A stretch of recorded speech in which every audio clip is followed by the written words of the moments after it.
اعوذ باللہ من الشیطان اللعین الرجیم بسم اللہ الرحمن الرحیم والخلاصۃ فی دراست السند یرجع اولا الی علم الرجال الی آخرہ۔ حضران عزیز، جیسا کہ آپ میں سے اکثر کو علم ہے، میں ایام اعضاء کے سلسلے سے مسافرت پہ ہوں اور مجھے مدرسے کی طرف سے یہ بات بتائی گئی کہ باقاعدہ طور پہ 4 تاریخ کے بعد چھٹی ہوگی۔ تو اب چونکہ آج بدھ کا دن ہے اور پہلی محرم اور بدھ کو کلاس ہوتی ہے، تو میں مدرسے کے بنائے ہوئے برنامے کے مطابق آپ کی خدمت میں چھوٹی چھوٹی 2 کلپس بھیج رہا ہوں درس کے متعلق، اور جو ہمارے درس کا ٹائم ہے انشاءاللہ امید کرتا ہوں اس وقت تک آپ تک یہ کلپ پہنچ جائے گی اور آپ لوگ اس درس کو سماعت فرما لیں گی۔ اور پھر مجھے بتایا گیا ہے کہ عشرے کے بعد انشاءاللہ 4-5 تاریخ سے جو بند ہوگا مدرسہ، تو 13-14 تاریخ کو مدرسہ کھلے گا، تو اس کے بعد 15 محرم کو غالباً رہے گا بدھ، تو پھر بدھ سے انشاءاللہ درس کا میں آغاز کروں گا۔ خوب کل اور پرسوں کے لیے آج اور کل کے لیے، بدھ اور جمعرات کے لیے یہ 2 درس آپ کی خدمت بھیجا جا رہا ہے۔ 1-2 کلپ آج بھیجی جائے گی اور 1-2 کلپ کل بھیجی جائے گی۔ ہمارا درس چل رہا تھا سند حدیث اور متن حدیث کے سلسلے سے، اور پھر علم رجال، علم اصول اور علم حدیث وغیرہ کے بارے میں مختصر گفتگو ہوئی، اور یہ بتایا گیا کہ کیسے یہ تینوں علوم ایک دوسرے کے لیے معاون و مددگار ثابت ہوتے ہیں۔ اب خلاصے کے طور پہ 2-3 باتیں یہ بیان کر رہے ہیں، میں جلدی آپ کی خدمت میں پیش کر دیتا ہوں۔ فرماتے ہیں خلاصہ کیا ہے ساری باتوں کا، کہ فی دراست السند یرجع اولا الی علم الرجال لمعرفت الراوی الموثق من غیر الموثق من رجال سند الروایت۔ وہ جو چین ہوتی ہے، زنجیر ہوتی ہے، جس میں راویوں کا نام ہوتا ہے، مثلا شیخ صدوق کی کہتے ہیں کہ میں نے حسن سے سنا، حسن کہیں کہ میں نے حسین سے سنا، حسین کہیں کہ میں نے علی سے سنا، علی کہیں کہ میں نے خالد سے سنا، خالد یہ کہیں کہ میں نے سلمان سے سنا، سلمان یہ کہیں کہ میں نے فلاں سنا، ہوتے ہوتے گفتگو معصوم تک پہنچ جائے، اور پھر یہ کہا جائے کہ قال الصادق علیہ السلام یا قال رسول اللہ صلی اللہ علیہ وآلہ وسلم۔ تو یہ جو راویوں کا ایک سلسلہ ہے، جسے ہم چین کہتے ہیں، سلسلہ روات کہتے ہیں، اسے اصطلاحی طور پہ سند کہا جاتا ہے۔ اس سند میں کچھ راوی ہوتے ہیں جو موثق ہوتے ہیں، جن کی توثیق کی گئی ہے کہ ہاں یہ راوی صحیح ہیں، ایماندار ہیں، سچے ہیں، اور جھوٹ ان کی طرف سے مشہور نہیں ہے۔ کچھ راوی کذب کے معاملے میں مشہور ہیں، یا مشہور تو نہیں ہیں لیکن ان کے کچھ کذب سامنے آئے ہیں، ان کی توثیق نہیں ہوئی ہے کہ یہ عادل ہیں۔ تو موثق اور غیر موثق ہونے کے اعتبار سے سند میں واقع ہونے والے راویوں کی چھان بین کی جاتی ہے۔ فرماتے ہیں کہ فی دراست سند کی چھان بین اور اس کی تحقیق و جستجو میں، اس کے پڑھنے کے سلسلے میں کیا کیا جاتا ہے؟ سب سے پہلے رجوع کیا جاتا ہے، رجوع کیا جاتا ہے علم رجال کی طرف۔ علم رجال میں نے پہلے بھی عرض کیا تھا، مردوں کو کہتے ہیں رجال، مگر یہاں مراد یہ ہے کہ وہ لوگ کہ جنہوں نے روایتیں نقل کی ہیں۔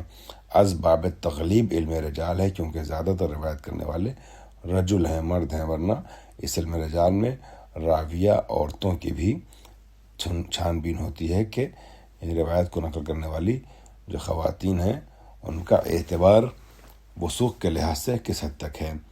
تو فرما رہے ہیں کہ یہاں رجوع کیا جاتا ہے علم رجال کی طرف۔ کیوں علم رجال کی طرف رجوع کیا جاتا ہے؟ لمعرفت راوی کو پہچاننے کے سلسلے سے، راوی کو پہچاننے کے لیے، الموثق من غیر الموثق، تاکہ راوی موثق کو غیر موثق سے الگ کیا جا سکے۔ من رجال سند روایت، وہ رجال، وہ راوی کہ جو سند روایت میں ہیں، ان رجال میں سے جو رجال موثق ہیں، یعنی راوی موثق ہیں، ان کو بتایا جائے، اور جو غیر موثق ہیں ان کو بتایا جائے۔ اب ظاہر سی بات ہے جب راویوں کو بتایا جائے گا کہ کون سا راوی موثق ہے کون سا راوی موثق نہیں ہے تو اس کا اثر روایت پہ پڑے گا، روایت کے اعتبار پڑے گا۔ اسی لیے فرما رہے ہیں وَيُرْجَعُ ثَانِيًا، یہاں ثُمَّ يُرْجَعُ ثَانِيًا لکھا ہے، یہ عربی استعمال کے لحاظ سے مناسب نہیں ہے، بہتر ثُمَّ کے بجائے وا ہے، لہٰذا میں آپ کو ریکمنڈ کروں گا، مشورہ دوں گا کہ ثُمَّ کے سائڈ میں وا لکھ دیں، ثُمَّ کو ہلکا سا دھیرے سے پینسل سے کاٹ کے، ٹھیک ہے، یہ اس کے اوپر لائن بنا کے لکھ لیں وا، یعنی پہلے کہتے ہیں کہ من رجال السند روایت ثم یرجع ثانیاً، اور پھر دوسرے مرحلے میں رجوع کیا جائے گا، پہلے تو علم رجال کی طرف رجوع کیا جائے گا، دوسرے مرحلے میں علم حدیث کی طرف رجوع کیا جائے گا۔ کیوں علم حدیث کی طرف رجوع کیا جائے گا؟ لمعرفت الروایت معتبرتن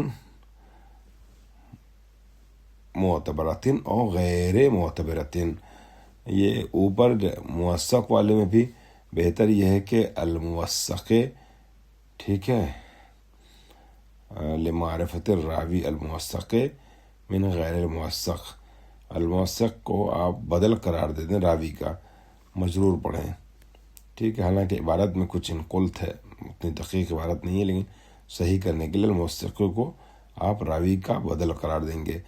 یہاں پر بھی آپ کو بدل قرار دینا پڑے گا معتبرتن اور غیر معتبرتن کو روایتیں کا، کہ روایت کو پہچانا جائے، ٹھیک ہے، کہ وہ معتبر ہے کہ غیر معتبر ہے، معتبر اور غیر معتبر روایت کو پہچانا جاتا ہے علم حدیث کے ذریعے سے۔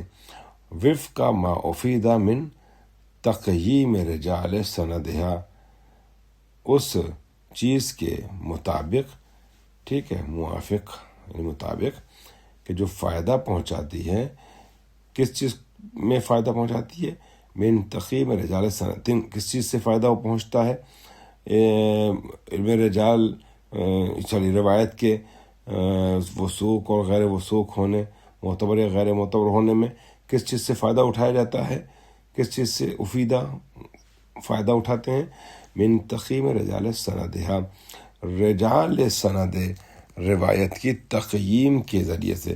مطلب کیا ہوا؟ میں سادہ لفظوں میں بیان کر دوں کہ پہلے جیسے بتایا گیا ہے کہ راویوں کی بررسی کی جاتی ہے، تو راویوں کی بررسی کرنے سے فائدہ اٹھاتے ہوئے ہم روایت کی بھی بررسی کر لیتے ہیں اور روایت کے بھی اعتبار کو سمجھ لیتے ہیں کہ روایت کس حد تک معتبر ہے اور کس حد تک معتبر نہیں ہے۔ تقییم کہتے ہیں قیمت گزاری کو، ٹھیک ہے، کہ کس حد تک رجال راوی جو ہے وہ سند کے جو راوی ہیں وہ کس حد تک وہ ہیں مستحکم ہیں، اچھے ہیں، اسی اعتبار سے ہم اس کی قیمت گزاری کرتے ہیں روایت کی بھی کہ کس حد تک معتبر ہے اور معتبر نہیں ہے۔ علی ضوء شہادات علماء رجال، علماء رجال نے جو گواہیاں دی ہیں رجال کے بارے میں، اس کی روشنی میں علماء رجال نے بتایا ہے کہ فلاں راوی اچھا ہے، تو اس کی بنیاد پہ جو روایت آ رہی ہے، جس روایت میں یہ اچھے راوی آئے ہوئے ہیں، ہم فیصلہ کرتے ہیں کہ روایت کس حد تک معتبر ہے اور کس حد تک معتبر نہیں ہے۔ تیسرا مرحلہ ابھی آپ کی خدمت میں عرض کرتا ہوں۔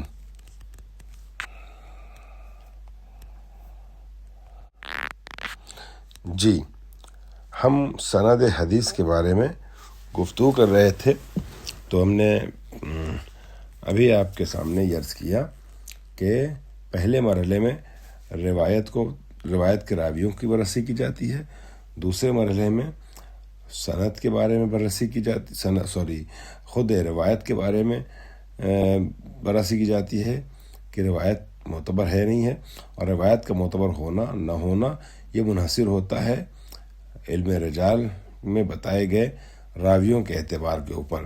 اگر راوی معتبر ہیں تو روایت بھی معتبر ہوتی ہے عام طور پہ، ورنہ اگر راوی معتبر نہیں ہے تو روایت معتبر نہیں ہوتی۔ پھر فرماتے ہیں فیرجع ثالثا، پھر تیسرے مرحلے میں رجوع کیا جاتا ہے علم اصول کی طرف، ٹھیک ہے، علم اصول فقہ کی طرف۔ کیوں علم اصول فقہ کی کیوں ضرورت پڑتی ہے؟ لمعرفت حجیت الروایت من حیث سندھا وفق ما افید من تقییم سندھا علی ضوء اصول علم الحدیث۔ خوب، فرما رہے ہیں کہ پھر تیسرے مرحلے میں رجوع کیا جاتا ہے علم اصول فقہ کی طرح، کیوں؟ لمعرفت حجت الروایت، کہ اب یہ روایت حجت ہے کہ نہیں ہے۔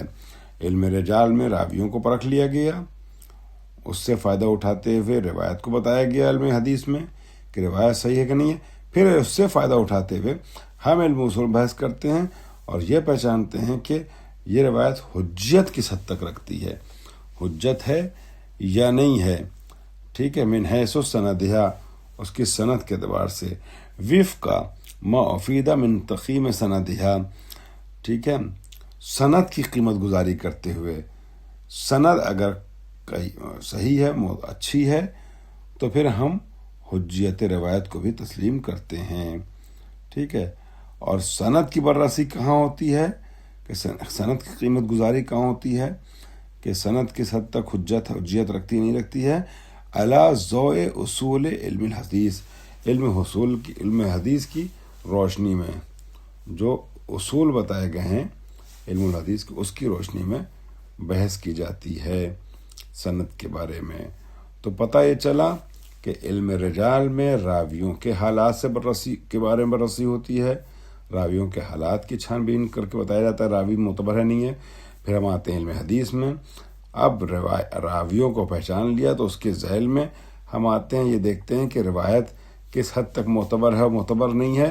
پھر آتے علم اصول میں، ہم گزشتہ دونوں علموں سے فائدہ اٹھاتے ہوئے دیکھتے ہیں، مہر لگانے کی مرحلے میں پہنچ جاتے ہیں کہ آیا علم رجال اور علم حدیث کا مطالعہ کرنے کے بعد اب ہم فلاں روایت پہ انگلی رکھتے ہیں کہ یہ حجیت رکھتی ہے کہ نہیں رکھتی ہے، حجت ہے یا نہیں ہے۔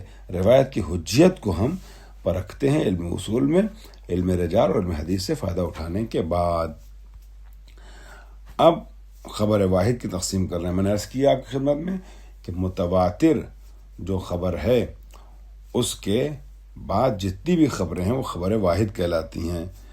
ہو سکتا ہے ایک ہی راوی بیان کرنے والا، ہو سکتا ہے ایک سے زیادہ بیان کرنے والا ہو، اس کو مختلف طریقے سے تقسیم کیا جاتا ہے۔ پہلے مرحلے میں اسے آپ کی خدمت میں بیان کرتے ہیں، مسند اور مرسل، آج کے درس کو مکمل کر رہا ہوں۔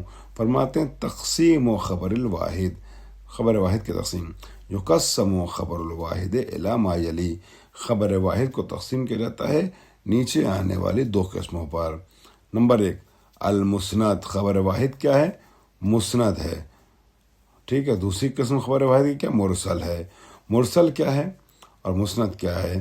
اس کو ایسے سمجھیے کہ جب روایت کوئی نقل ہوتی ہے تو شیخ صدوق نے اگر اپنی کتاب میں لکھا ہے امام صادق کے مثلا 250 سال کے بعد، تو 250 سال میں جتنے راوی گزرے ہیں، مان لیے 6 راوی گزرے ہیں یا 8 راوی گزرے ہیں، 8 راوی کا تذکرہ کیا گیا ہے یک بعد دیگرے۔ لیکن فرض کیجئے کبھی ایسا بھی ہوتا ہے کہ بیچ میں 6 راویوں کا ذکر ہوا، 7واں غائب، 8ویں کا نام آ گیا، ٹھیک ہے۔